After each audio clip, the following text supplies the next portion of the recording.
Streak Master. Music by Mr. Chalky. We're talking fantasy football.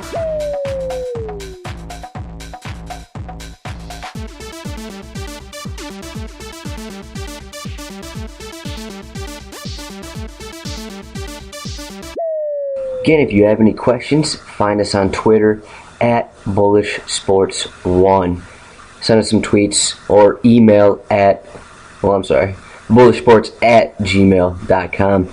And today's show, we're talking fantasy football quarterbacks. I'm just focusing on quarterbacks.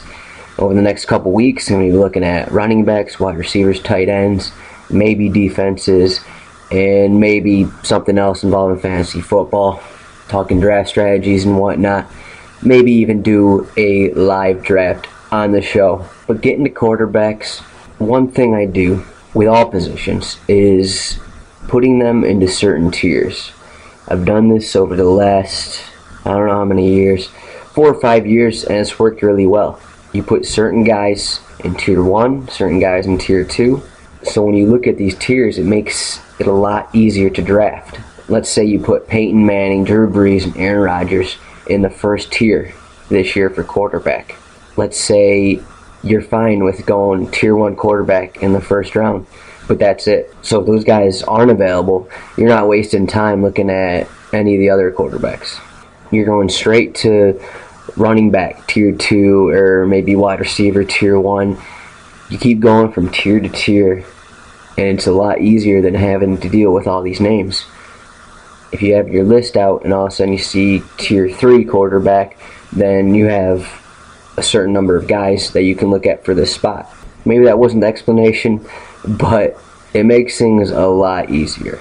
I'm going to start off by going from fantasypros.com, their rankings. They basically have they take a bunch of experts' rankings and put them together. I mean, these aren't just ESPN Yahoos, these are pretty much every fantasy football site there is. They take rankings and they put them together, and I'm going to be comparing mine a little bit. I'm still going through the entire list, but first off, I'm just going to talk about some outliers here. For some reason, and before we even talk, these are just quarterback rankings, and I'm not going to talk about, well, maybe I'll mention 6 points for a passing touchdown, 4 points for a passing touchdown, the differences in statistical categories. I'm going to lay off that. These are just quarterback rankings. I'm not going to talk about 2 quarterback leagues. I'm going to go with a standard 12-team league, and maybe I'll throw in some sleepers here and there, but I'm going to list the quarterbacks that I think have starter potential in a 12-team league, no matter what kind of league you're in. The outliers here are Colin Kaepernick and Russell Wilson, just by looking at this list. And I'm not saying in real life, I'm not huge fans of Kaepernick, Russell Wilson. I think, maybe they're a little bit overrated just because they have some of the best defenses in the league. They're good players. I'm not going to deny that, but I think they're a little underrated here with these rankings at fantasypros.com. We have Tom Brady above both those guys. Kaepernick is 12, Russell Wilson is 14. Jay Cutler is at 13. Jay Cutler is always hurt. I'm unsure why people are taking Cutler above Russell Wilson. It makes absolutely no sense. I know these guys are young, but the fact that they can get yardage with their legs is enough for me. Brady still has a weak receiving core. Tony Romo coming off back surgery. Matt Ryan, he loses Tony Gonzalez. I'm going to put these guys up there with a Cam Newton. Cam Newton, who has a depleted offensive line, who lost a lot of his receiving targets. I think 56% of his receiving targets from last year. I'm going to put these guys up there with RG3, and there's no reason not to. The rankings just make absolutely no sense. I just don't understand it. Why would Kaepernick be 12? Why would Russell Wilson be 14? Both these guys have been near top 10 in the seasons that they have been full-time starters. Not to mention, while Russell Wilson is losing Golden Tate, Percy Harvin's going to be here. Marshawn Lynch isn't going to be the same player. He's probably not going to get as many touchdowns. Maybe that increases the touchdowns for Wilson. Kaepernick, he gets Stevie Johnson. He gets Michael Crabtree back healthy for the season. I don't get why these guys are so far down the list. It makes no sense to me. But those are the two main outliers. I just want to get those out of there. Right off the bat, I'm looking at my tier 1 here. Peyton Manning, Drew Brees, and Aaron Rodgers. I think a lot of people say Peyton deserves a tier of his own, but I'm not going with that. His numbers are going to regress, okay? We know this. It's not a surprise. I put Rodgers below Brees, but that doesn't mean a whole lot. The only reason is because Rodgers does have an injury history. He has gotten hurt. He got hurt last year. And that's why I put Brees above him. But really, these three guys are pretty interchangeable. If I'm in my draft and I say I want to take the tier 1 quarterbacks in the first round, so that means if someone grabs Peyton and Rodgers, I'm fine with grabbing Brees. If someone grabs Rodgers and Brees, obviously I'm fine with grabbing Peyton. If someone grabs Peyton and Brees, I'm fine with getting Rodgers. No matter what happens, I'm going to be fine with getting one of these guys in the first round if that's the type of draft I want to do. They're all interchangeable, and that's the whole reason for these tiers. These guys are interchangeable, and I don't really have to talk about these guys either. There's not much to say. We know they're the best. Manning loses Eric Decker, picks up Emmanuel Sanders. Probably a D grade, but I don't think it's going to matter too much. This is Peyton Manning, the same guy that turned Blair White into an NFL wide receiver. And yeah, whoever's listening to this, you have no idea who Blair White is. Exactly. Brees loses Darren Sproles, Lance Moore. I think he's going to be fine. They still have players. They still have guys. Losing Sproles will hurt, yes, but I don't think it's going to matter much to Brees. And Rodgers, he still has his options. I think the factor of Eddie Lacy is going to cut into his touchdowns a little bit because Lacy's a solid running back, and they're going to use him in the red zone like they did last year. My second tier is 2 players, Andrew Luck and Matt Stafford. A lot of people have Stafford at 4. I'm going Andrew Luck at 4. Well, I think Stafford has the bigger upside. I think Luck is just the safer play. We've seen him in his first 2 years. Last year, he loses Reggie Wayne. He loses Dwayne Allen. He loses some of his best wide receivers, yet still puts up great fantasy numbers. He's also a factor on the ground, which is something Stafford isn't. So you got to include that. And now they add Akeem Nicks in the offseason. T.Y. Hilton's in another year. And you get Reggie Wayne and Dwayne Allen back healthy. You got to look at that. Of course, people are talking, okay, Stafford gets pass happy, Joe Lombardi. They get Golden Tate. They get Eric Ebron. He gets all these options. That's why his upside's higher. But I just think the safer play is Luck. He can get the touchdowns with his legs. He can get yards with his legs. That's something Stafford doesn't really do. But really, that's why they're in the same tier. These guys are interchangeable. I wouldn't hate getting one or the other. They're all the same. Tier 3, I think, is where things start to change up a little bit for me. I had Nick Foles, Russell Wilson, RG3, Cam Newton, and Colin Kaepernick. Again, I'd be fine with any of these guys. Nick Foles losing to Deshaun Jackson, that's going to be something that hurts him a little bit, but he still deserves to be in this tier. The other 4 guys can move with their legs.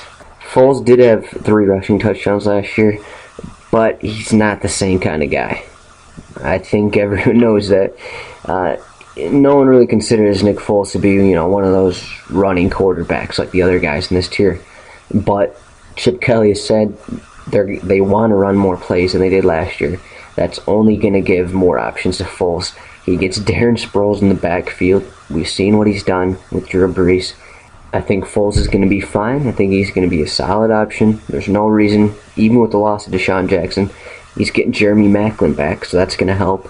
Foles definitely deserves to be in here, as do the other 4 guys. You got to look at the rushing ability. The thing about Newton, why I don't want him in tier 2, because some people are putting him there. They're putting him higher, but Newton, like I said, he loses a lot of his wide receivers. Steve Smith gone is going to be huge. His rushing TDs have gone down. since his rookie season. I mean, I wouldn't be surprised if they dropped again. He had 6 rushing TDs last year.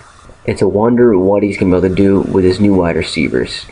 Because right now, rookie Kelvin Benjamin is his number one go-to guy, and he has a lot of has-beens basically coming in. Jericho Cotchery, Jason Avant, Tyquan Underwood, maybe some upside to him, but really, that's rough. RG3, injury history, okay, we have that. He gets Deshaun Jackson. He has Deshaun Jackson and Pierre Garçon to throw to. And Andre Roberts and Jordan Reed. Okay, we know what Washington wants to do. RG3 has these options. He could be in for a big year. If he doesn't get hurt, he could definitely be in for a big year. There's no doubt about it. You know, maybe he's not going to run as much as he did his rookie year, but I think there's going to be no problem with that. He has a big arm, and he's going to find speedy guys like Deshaun Jackson down the field. And as I talked about Wilson and Kaepernick before, the rushing ability combined with playing ahead most of the time makes things a little easier for these guys. And they get big play options back.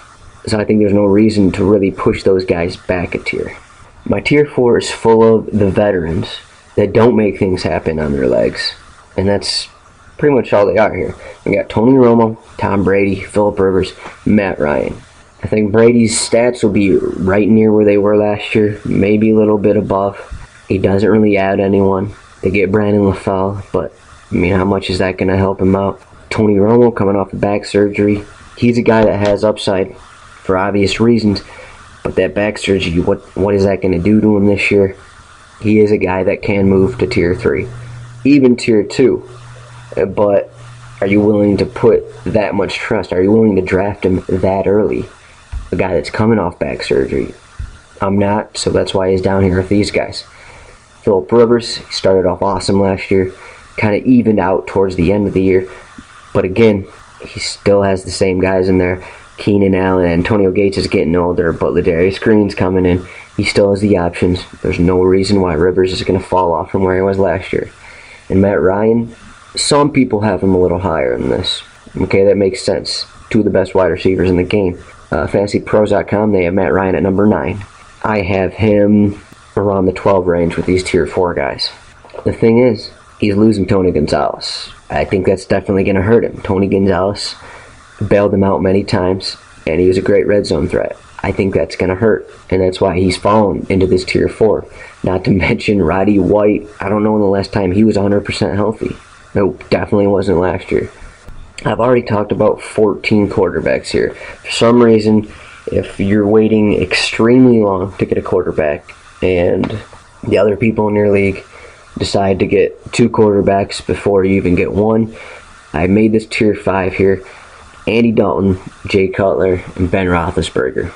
The QB position is just completely different than where it was 5 years ago. You have so many options. I mean, you'd be fine with all of these guys as your starting quarterback. Andy Dalton was top 5 last year. Jay Cutler, if he doesn't get hurt, he's top 5. But you also have to include that into drafting. If you draft a guy like Jay Cutler, you need a solid backup because more than likely Cutler's going to get hurt. Ben Roethlisberger, the same instant there. While he does get hurt, he tends to play through it, which always doesn't help. But Big Ben, it seems like he's always in that middle range where he can be a starting quarterback, but he's not going to, win you games like a Peyton Manning or something. But these are desperate plays. Again, these are my 15, 16, and 17 quarterbacks. More than likely, these guys will be backups. If for some crazy reasons they're your only starter, there's nothing much to complain about. These guys will still get the job done. They're not going to lose you games, but also they're not going to win you games. And other than that, I think it's a pure top 17 of quarterbacks that you want playing for your team. I'm just not comfortable with any of the other guys. Obviously, you're going to need your bye week fill-ins. I'd probably look at a Carson Palmer, Ryan Tannehill, Joe Flacco. I'd probably look at those guys. Obviously, this is all going to change throughout the year, and that's why I usually only draft one quarterback, unless you're stuck with a guy like Cutler. Unless you get RG3, when you get those injury-prone guys, that's when you get your backups. From there, those are my top 17 quarterbacks. If you have any questions, hit me up on Twitter. Bullish Sports 1. I'm Streak Master. I'll be back with running backs and anything else, I guess. Peace.